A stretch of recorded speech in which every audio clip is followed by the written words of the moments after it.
గురుస్వామి అంటే ఎవరు? మా గురుస్వామి మంచి గురుస్వామి, మాల వేసి మాకు వ్రతమిచ్చినారు. ఎవరు గురుస్వామి? వారికి ఉండవలసినటువంటి ఆ చిన్న క్వాలిఫికేషన్స్ ఏమైనా ఉంటుందా?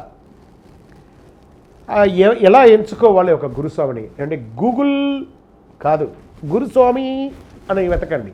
గూగుల్ మాల ఎప్పుడు వేసుకోవాలి, గూగుల్ ట్రైన్ టికెట్ ఉందా, గూగుల్ శబరిమలలో ఉందా, గూగుల్ కాదు గురుస్వామి, గురుస్వామియే.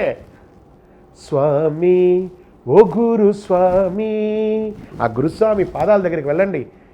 ఆ పాదాలను తీసుకొని మీ ఒడిలో కూర్చొని మీరు తొడ మీద పెట్టుకొని స్వామి పాదాలు పట్టండి. గురుస్వామి నేను దీక్ష తీసుకోబోతున్నాను అయినా నాకు అనుగ్రహం, ఆ స్వామివారి యొక్క దీక్షను నాకు అనుగ్రహించండి అని చెప్పి గురుస్వామి దగ్గర ప్రాధాయపడండి. ఆ గురుస్వామి మీకు దీక్షను ఇస్తారు. ఎలాంటి గురుస్వామిని ఎంచుకోవాలి?